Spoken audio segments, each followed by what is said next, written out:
Welcome back to the Ed Show. Right-wing complaints about debate moderator Candy Crowley haven't stopped. For most of the play, John Wilkes Booth sat there politely. Yes.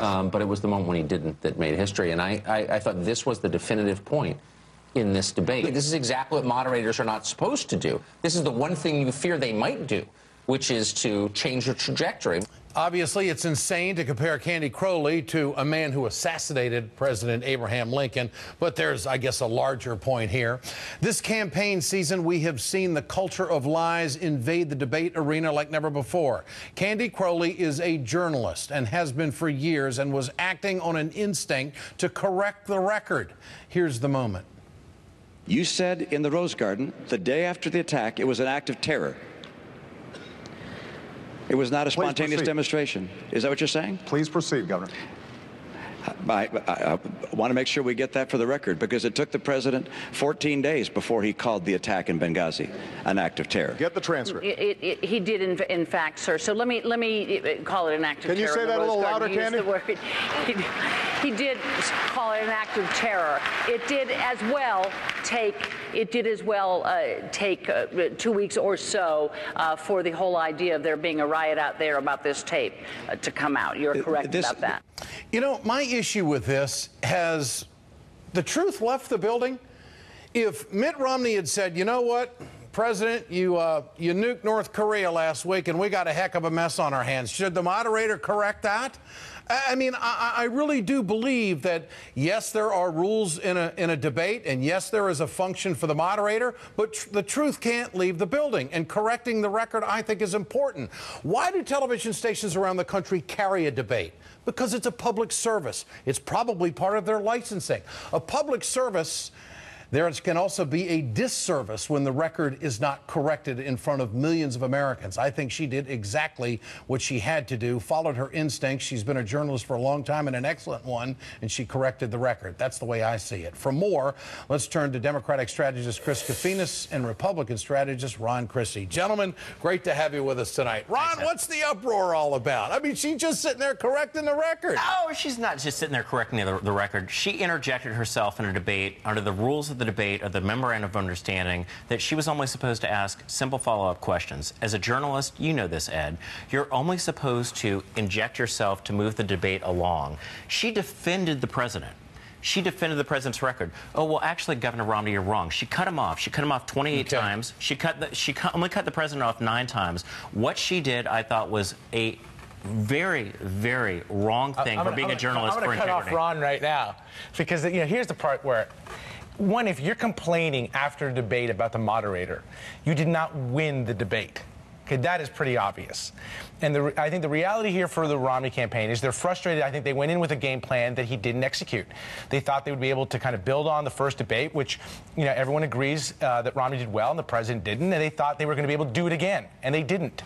And he fell, I think, a couple of times on key moments. And on Libya, it was his mistake. What the moderator was doing, in fact, was just saying the obvious, that the president did say those words. If Romney wanted to follow up, Romney should have been better prepared in terms of what exactly happened those 2 weeks. He wasn't. Now, Ron mentioned the rules, but didn't Mitt Romney break the rules by asking the president a question?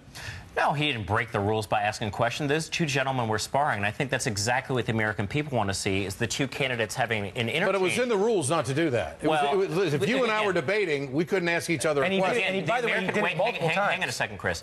Here's the difference, Ed. The difference is that the two candidates, yes, they had the member of understanding, they had the rules, but they were going at it, which I think the American people understood and appreciated the fact that they were having an honest dialogue. But don't the American people want the truth? The American people do want the truth, and the American people have not gotten the truth from this president. But wait a second. Wait a second. Let me finish this. Wait. You had your second. Wait, Chris, hang on a second. He made it. Governor Romney made a mistake. Can you admit that he made a mistake? No, he did not make a mistake. He did make a mistake. The fact that this administration made a mistake, Chris. Wait. The fact of the matter is, in terms of what he was attacking the president on in the debate, he was factually wrong. This actually, former governor of Massachusetts was factually right. So the fact of the matter is, let me state this very clearly.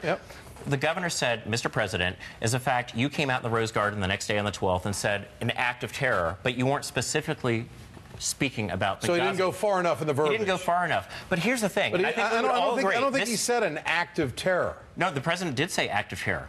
The president absolutely did say act of terror. But Mitt Romney didn't. Mitt Romney didn't say act of terror. The president was corrected by Governor Romney of saying you weren't speaking specifically about Benghazi. Okay, so we're now wordsmithing. We're now dissecting and coming to a determination as to whether the president actually admitted that it was a terrorist attack or not. That's where the criticism is. No, that's not where the criticism is.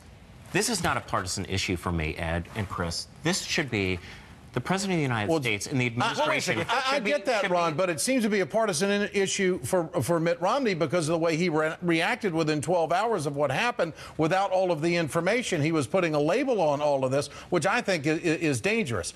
But Candy Crowley, why is she being criticized? The truth matters. Chris, doesn't the truth matter? Of course it matters. I mean, at the end of the day here, this is Republican, I think, frustration with what they thought was going to happen in that debate and what they thought was going to be an ability to attack the president on Libya. They weren't successful. And they can sit there and they can attack Candy Crowley all they want. The reality is what the president said and what Romney attacked the president about was wrong. Here's Megyn Kelly on Fox News. Let's watch this. Here it is.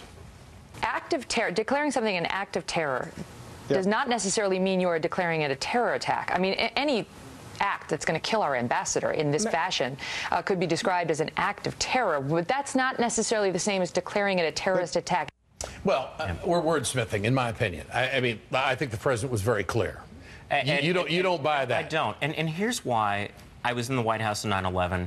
I think terrorism is not a partisan issue. Sure. I think this is a very, very serious issue that we're dealing with. I think the American people weren't leveled with by this administration. I think the president would have been very smart to have come out and said immediately this was an act of terrorism. Okay. This was an act of terrorism. Well, they didn't have all the information. I mean, they have said they didn't have all. The National Counterterrorism Center said that this 24 hours later was an act of terrorism. I think this is a cover-up. I think this is more significant than Watergate. No one died in Watergate. Say that. Yeah. Of course I can say that. You cannot say that on national TV that it's a cover-up with no evidence of anything like that. It isn't. You can say that. You can argue the administration didn't handle this well, but you cannot say it was a cover-up. That is a sinister agenda that goes way too far. Look, my friend, I would say this to you. The United States ambassador to the United Nations came out on 5 different television shows that Sunday and said it all related to the video. Okay. 17 days later, the administration that is came again out. not hang correct. on a second. You're sounding like the president.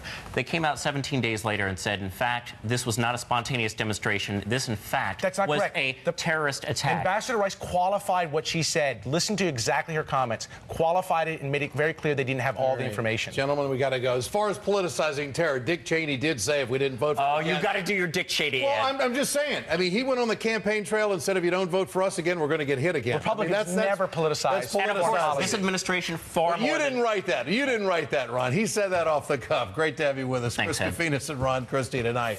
Coming up.